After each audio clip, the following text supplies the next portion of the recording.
Saudara, Lebaran tentu menjadi salah satu momen yang paling dinanti oleh Anda dan juga pastinya saya untuk berkumpul bersama dengan keluarga tercinta.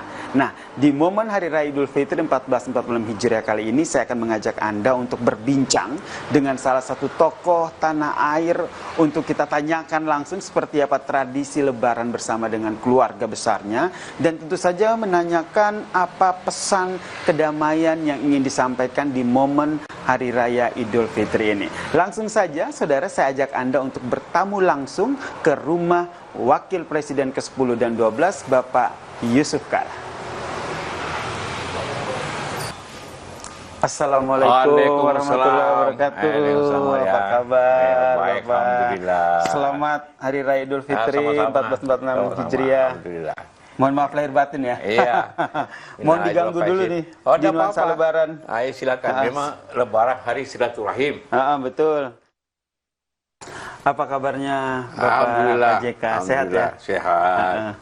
Selalu sehat dan selalu bersemangat. Dari awal saya mulai pertama kali kenal sama Bapak itu kan 2015 ya, 2015 sampai sekarang 2025. Sudah 10 tahun. Itu salah satu yang saya pelajari dari sosok Pak JK ini adalah semangat yang luar biasa begitu. Termasuk semangat untuk menebarkan kebaikan-kebaikan, apalagi ini momen Lebaran ya Bapak ya. Lebaran biasanya ngapain aja nih bersama keluarga besar Bapak? Iya, karena inti Lebaran itu pertama silaturahim kan, kedua bagaimana kita berbahagia,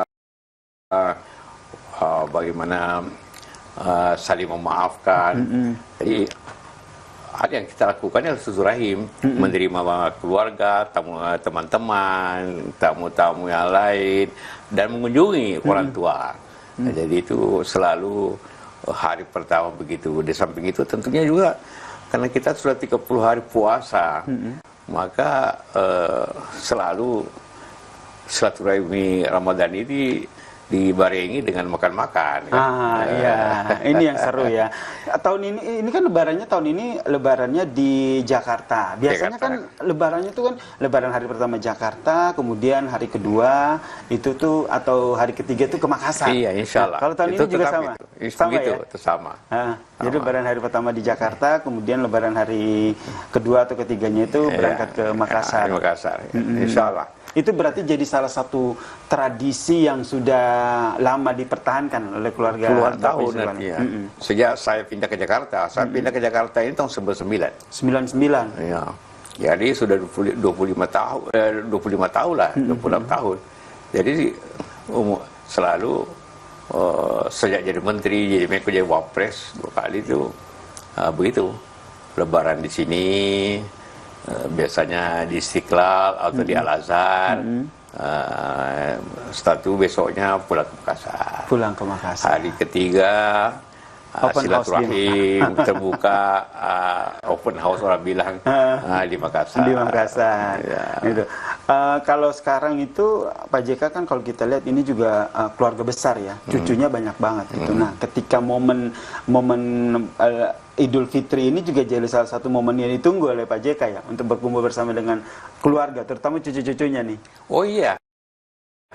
Tapi sekarang dengan cucu-cucu itu sebagian besar kan ada di Jakarta juga.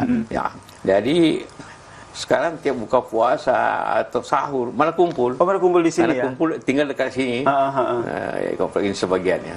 Jadi kalau apalagi kalau buka puasa, jadi bisa 20 orang, 30 orang buka puasa sama-sama. Berarti ngumpulnya itu tidak hanya pas Lebaran aja, tapi pada saat Ramadan itu udah pada ngumpul semua. Tinggal di kompleks ini.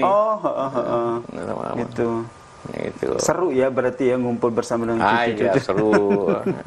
Mulai dari itu yang kecil-kecil sampai yang besar. Nah, dulu kan cucu-cucunya itu masih ya kecil-kecil, masih sering diajak main. Sekarang kan udah pada remaja begitu. Masih suka sering diajak ngobrol nggak atau curhat begitu dengan Bapak? Oh iya, cucu saya kan ada 15. Oh gitu. Kalau dites namanya hafal nggak nih Bapak? Namanya hafal, cuma urutannya tidak selalu salah. Oke. Dan yang tertua itu sudah umur 28, jadi sudah kerja, sudah direktur di salah satu perusahaan. Jadi selalu konsultasi kalau ada yang perlu datang ngobrol dengan saya. Begitu juga anak-anak yang masih sekolah, bagaimana dia belajar dengan baik. Selalu tentu sebagai kakek memberikan motivasi kepada cucu-cucu. Nah kalau anak-anak tinggal lapor-lapor aja, mengawasi gitu. Lapor kegiatan itu. Kalau ada nggak cucunya yang ngobrolin soal percintaan mereka begitu? Atau nggak berani kalau sama Pak JK? Oh, saya suka tanya, gimana kamu, ada pacarmu, ada temanmu? Mereka mau jawab itu, Bapak? Dia lapor. Lapor, oke. Jadi justru kadang-kadang dia lebih duluan lapor sama saya daripada bapaknya. Oh begitu. Jadi langsung nyari backingan dulu ya. Jadi kalau orang tuanya marah, minimal opanya sudah sudah tahu begitu ya. Dan ini jadi salah satu momen yang juga jadi bahan obrolan begitu pada saat momen Lebaran begitu ya Bapak ya. Sambil kasih nasihat, gimana kerja yang baik atau belajar yang baik, anak-anak itu disiplin yang baik. Dari segi agama, puasanya baik, salatnya mesti berjamaah. Mereka ikut semuanya. Dan itu kita kebiasaan itu, adat itu sejak saya dengan bapak saya, keluarga. Jadi tingkat semuanya tradisi itu diturunkan. Tradisi yang baik gitu kan.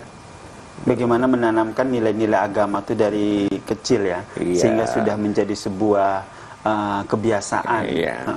Minimal ketika berbicara soal sholat itu bukan sebuah yang harus disuruh dulu, tapi itu sudah jadi sebuah kesadaran. Itu yang selalu ditanamkan ya Bapak ya.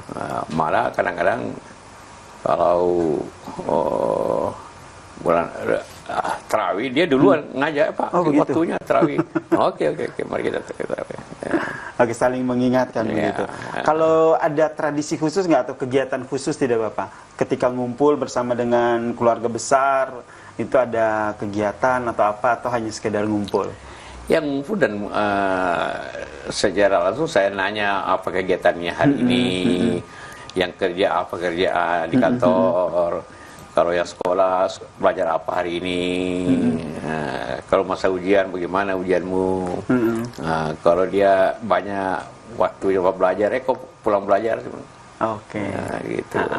Jadi 15 cucu itu biasanya ngumpul pas Lebaran ya? Oh iya, otomatis. Oke, tadi Pak JK bilang kalau apal nih nama 15 cucunya. Boleh kita cek Bapak? Boleh. Boleh, oke silakan. Siapa aja Bapak? Oh, yang pertama itu Fikri. Fikri, yang anak pertama, ya cucu pertama Fikri, ya. Yang pertama. Kedua, Masita. Iya, Masita. Ketiga, ya. Siapa tuh Emir, ya selalu lupa tuh ketiga keempat karena Emir. Jadi Emir siapa lagi itu? Jadi ada Jamila, ada Emir empat saudara ya. Emir ada teman-temannya juga. Kemudian ada Rashid, ada Malik, ada Safa. Nah, itulah semua. Macam-macam. Ada lagi yang kecil. Iya, yang kecil-kecil. Anaknya Bang Mara ya. Iya. Oke, ternyata apal ya, 15 cucu-cucu. Harus hafal karena nanti salah manggil, ribet juga ya. Iya. Kemudian terkait dengan Lebaran itu juga identik dengan makanan nih. Apalagi kalau kita tahu Bu Mufidah kala itu juga beliau tuh seneng banget masak makanan khas Lebaran. Ada makanan khusus nggak spesial dihidangkan di keluarga besar Yusuf Kala pada saat Lebaran? Itu secara umum saja sebenarnya, bahwa di mana pada Lebaran itu selalu ada makanan yang menasional, katakanlah opor ayam, atau kalau rendang. Kalau istri saya orang Padang, ada rendang tentu. Wih, rendangnya Bu Mufidah mantap. Kalau di Bugis kan ada ayam apa itu kan? Betul. Ada coto. Ya, coto. Jadi semuanya tuh terhidang ya? Semua terhidang, dan kadang-kadang teman-temannya datang selalu nanya, mana nih? Mana makanan ini, mana makanan ini gitu. Tapi di antara semua makanan itu Bapak boleh mencicipi semuanya? Boleh, alhamdulillah. Saya belum ada pantangan. Oh begitu. Boleh.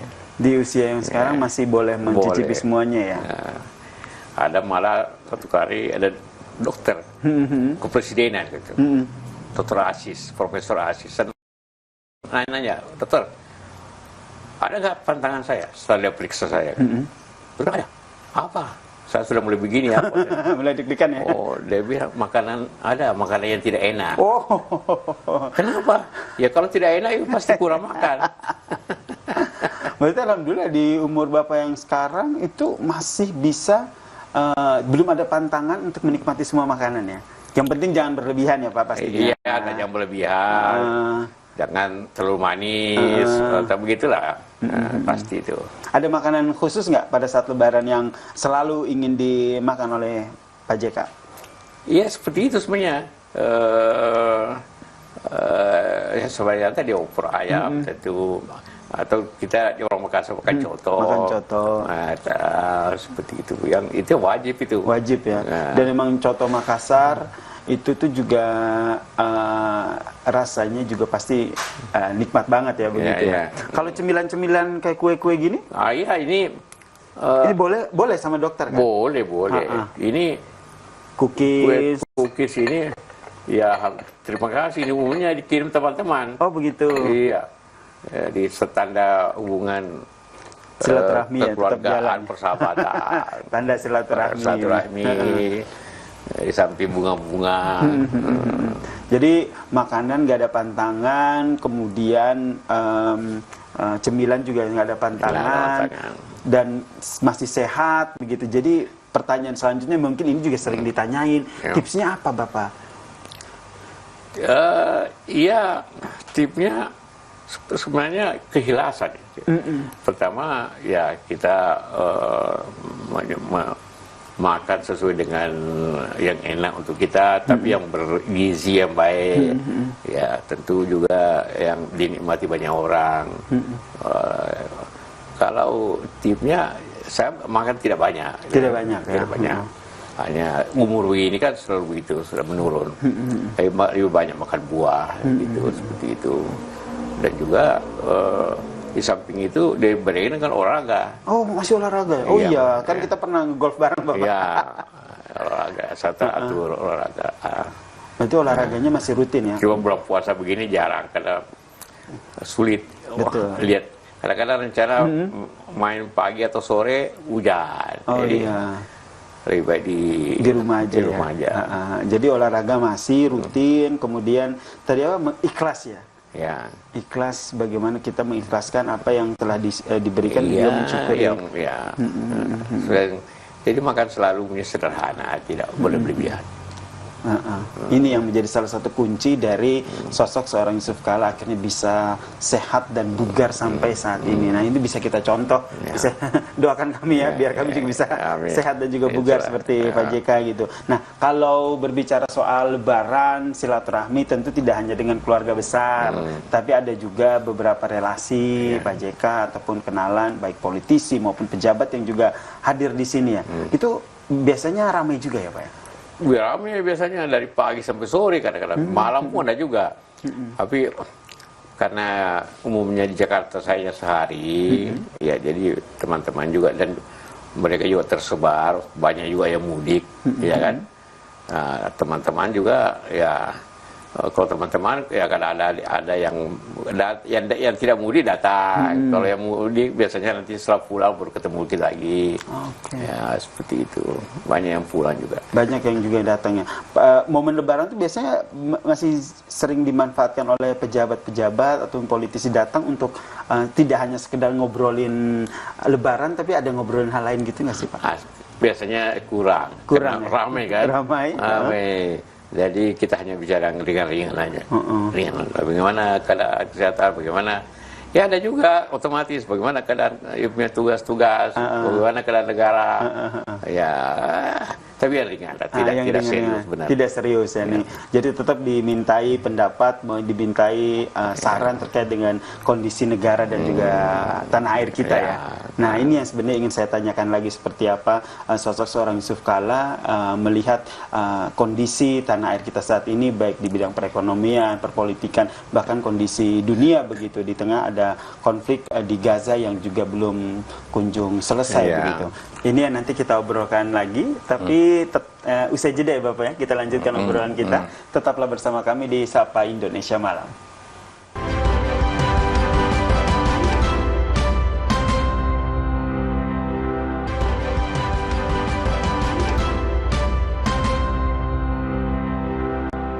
Masih di Sapa Indonesia Malam, dan saya masih berbincang dengan Wakil Presiden ke-10 dan ke-12 Bapak Yusuf Kalla. Woi, tadi seru nih obrolan kita, karena yang penting tadi itu adalah minta tipsnya nih, bagaimana bisa hidup sehat dan juga bugar. Apalagi kalau tahu kan Lebaran itu makanannya banyak banget gitu kan, terus itu nikmat banget, tapi itu harus dikontrol ya, jangan sampai berlebihan seperti yang tadi disampaikan. Tubuh kita juga mengontrol diri sendiri, kalau berlebihan tidak bisa masuk.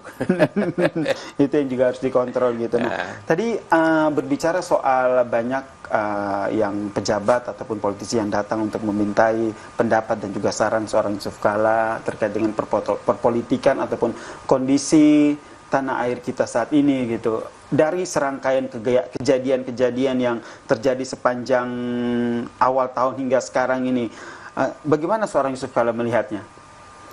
Ya, kalau kita lihat kan kondisi hari ini negeri kita selalu ada dua pengaruh dari luar, dari dunia ini yang sangat banyak masalah, ada yang perang, ada masalah politik, ada perang dagang, macam-macam itu terjadi kan, dan itu pasti mempengaruhi ekonomi dunia, dan ekonomi dia tentu terpengaruh ke Indonesia juga pasti, sehingga bisa ekspor kita menurun, atau harga-harga komoditi menurun, atau daya beli masyarakat juga akibat itu semua, daya beli masyarakat juga turun, sehingga menyebabkan ekonomi kita pertumbuhannya tentu tidak setinggi apa yang kita harapkan. Ya, jadi banyak orang mengatakan malah bisa terjadi krisis seperti tahun 98. Artinya, tapi karena itulah maka apabila ada warning seperti itu, maka kita harus lebih bersatu menghadapinya. Karena apa yang terjadi tahun 98 justru kita tidak siap. Jadi saya kira juga ya kita bicara di media juga untuk sama-sama untuk mengontrol diri lah. Jangan masalah pembunuhan seorang berhari-hari dibahas Pak itu. Seperti apalagi sekarang juga katakanlah yang ribut banyak preman-preman yang minta THR di perusahaan-perusahaan. Bukan THR-nya sebenarnya, masalahnya banyak orang menganggur. Mereka itu ormas-ormas itu menampung mungkin orang-orang yang tidak punya kerja, sehingga seperti itu. Jadi harus dilihat akar masalahnya. Iya, gitu masalahnya ya, justru kita bagaimana bersatu untuk bagaimana ekonomi kita ini stabil. Jadi bagi yang kekerasan sudah dihentikan, tapi berita-berita kekerasan juga dikontrol lah. Jangan berita itu penting, tapi jangan tiap hari. Iya, jangan dimanfaatkan untuk mencari rating share begitu ya, jangan bad news good news. Dan ini yang menjadi pertanyaan yang selalu saya penasaran. Apakah sering dimintai saran, pendapat oleh Presiden saat ini terkait dengan kondisi perpolitikan tanah air ataupun perekonomian tanah air? Iya, pernah beberapa kali saya ketemu Pak Prabowo, Presiden Prabowo, dan terakhir juga bertemu di istana, diundang saya bicara dengan beberapa menteri tentang ekonomi, tentang pertanian, tentang energi. Kita diskusi. Berarti masih dimintai pendapat ya? Dari segi politik saya sudah semuanya ingin menarik diri langsung dari politik. Begitu. Jadi selalu saya katakan saya ini ingin aktif hanya di ABSD. Agama, B bisnis penasihat aja. Saya tidak langsung yang kerjakan saudara saya, adik saya, anak saya. Sekarang saya tidak langsung lagi, tapi sebagai pengamat, advisor, memberikan saran-saran dan juga arahan biasa tentu. Kedua, sosial. Sosial di PMI, di pendidikan. Alhamdulillah saya Dewan Penyantun atau ketua pembina sedikitnya di 6 universitas, termasuk di Oxford. Luar jadi biasa. Dan pendidikan dari TKI saya lagi di Makassar, kita jalani. Kedua, perdamaian. Saya masih keliling banyak negara untuk bagaimana memberikan, dari mengundang saya untuk advis bagaimana kedamaian bisa diatur. Tidak hanya sosial, tapi damai. Ini yang selalu digaungkan oleh ataupun oleh sosok seorang JK, menjadi salah satu tokoh tanah air, tokoh perdamaian. Tidak hanya nasional, tapi tokoh perdamaian dunia, begitu. Nah, apa yang dilihat dari sosok seorang JK terkait dengan konflik berkepanjangan yang terjadi di Gaza Palestina saat ini?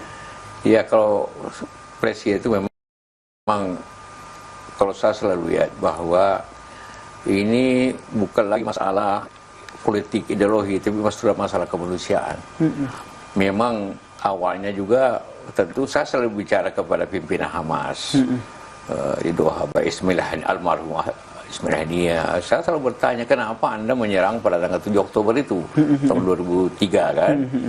Ya, tentu itu jadi pertanyaan, karena dimulai dari situ. Israel memakai itu sebagai pembalasan yang luar biasa hebatnya. Sampai saat ini. Sampai saat ini sudah menjadi masalah kemanusiaan, bukan lagi masalah konflik politik atau kewilayahan, tapi bagi kita sisi pandangnya kemanusiaan. Tidak lagi mengatakan siapa yang benar, siapa yang salah, tapi ini sudah sangat berlebihan, gitu kan. Kalau itu dikatakan mempertahankan diri, ya, tapi mempertahankan itu terlalu berlebihan. Sehingga menimbulkan korban bisa 50.000 orang meninggal, 80% bangunan di Gaza dihancurkan oleh bom-bom Israel. Itu bagaimana menghentikannya itu. Saya sendiri bicara dengan kedua belah pihak, karena untuk menciptakan kedamaian harus mengenai dua belah pihak kan. Dan di Israel sendiri juga berbeda pandangan. Antara Perdana Menteri dengan presidennya berbeda. Betul. Presidennya ingin lebih damai. Saya bicara dengan Presiden Isaac Herzog. Dia telepon saya. Kita bicara seperti itu. Bagaimana Israel menahan diri seperti itu. Dan dia ikut mendukung upaya itu, walaupun karena konstitusi mereka bahwa kekuasaan itu dipegang oleh Perdana Menteri, maka tidak adalah itu. Jadi terakhir Pak JK, di momen Lebaran ini melihat kondisi perekonomian dan perpolitikan kita, apa yang ingin, pesan damai apa yang disampaikan oleh Pak Yusuf Kalla untuk masyarakat Indonesia yang saat ini tengah merayakan hari kebahagiaan mereka berkumpul bersama keluarga di momen Hari Raya Idul Fitri ini, Pak? Iya, dalam Lebaran ini hari kebahagiaan, hari silaturahim, hari persahabatan, hari kita kembali bersama. Itu pertama yang kita inginkan, ya persatuan. Kemudian kerja keras lah. Semua orang bekerja dengan bidangnya masing-masing dengan baik. Pemerintah bekerja sesuai dengan norma-norma pemerintahan yang baik, yang kita sebut good governance. Juga pengusaha begitu, masyarakat begitu, petani begitu.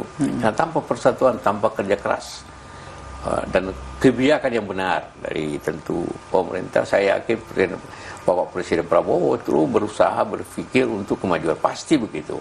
Nah, bagaimana dalam berpikir itu kita dukung dalam cara bekerja, dalam kedamaian. Karena saya katakan tadi, secara politik ini negara terkontrol. Artinya tidak ada masalah dari sisi formal politik, bahwa ada ketidaksenangan masyarakat. Iya, karena dia menyangkut kesejahteraannya, menyangkut masa depannya, menyangkut kehidupannya pada saat itu terganggu atau mungkin terganggu, sehingga timbul protes-protes seperti itu. Nah, ini harus dipahami secara bersama-sama bahwa dalam kondisi ekonomi yang begini, apabila bertambah masalah di politik, di sosial, maka akan lebih sulit kita menghadapi masa depan ini. Karena itulah puasa merupakan latihan untuk bersabar, latihan kita semua untuk disiplin dan juga menjaga kesatuan kita, keagamaan kita, kepercayaan kita, amal ibadah kita secara bersama-sama. Apalagi juga disertai dengan zakat, artinya rasa keadilan kepada masyarakat kecil. Itu harus secara bukan hanya dipidatokan tapi dilaksanakan dari sisi yang mampu membantu yang tidak mampu, zakat, sedekah atau itu semua. Kalau Lebaran ini mari kita semua mengingat itu dan melaksanakan itu secara baik-baik. Karena bangsa ini negeri kita semua. Satu susah, semua akan susah. Kalau politik susah, semua akan kena. Kalau ekonomi, apalagi kalau ekonomi krisis seperti begini, semua akan kena. Orang yang tidak mampu lebih-lebih, orang yang mampu juga kena. Orang yang di pemerintah juga akan kena masalah. Jadi hanya kerja keras, persatuan, dan juga kerja yang tepat lah. Baik. Yang bisa memperbaiki. Terima kasih. Terima kasih Pak Yusuf Kalla. Selamat Lebaran. Mohon maaf lahir batin. Sehat selalu dan selalu memberikan pesan-pesan damai untuk kita semua sebagai masyarakat Indonesia. Itu tadi saudara perbincangan saya dengan Wakil Presiden ke-10 dan ke-12 Bapak Yusuf Kalla memaknai Lebaran, kumpul dengan keluarga dan pesan damai yang disampaikan untuk kita semua di momen Hari Raya Lebaran ini. Saya Yasir Nenama pamit. Selamat Hari Raya Idul Fitri 1446 Hijriah. Terima kasih ya, Sen. Terima kasih sudah 2 jam bersama kami di Sapa Indonesia Malam. Akhirnya kami pamit. Saya Audrey Chandra. Dan saya Cynthia Rompas. Terima kasih atas kebersamaan Anda. Selamat malam, sampai jumpa.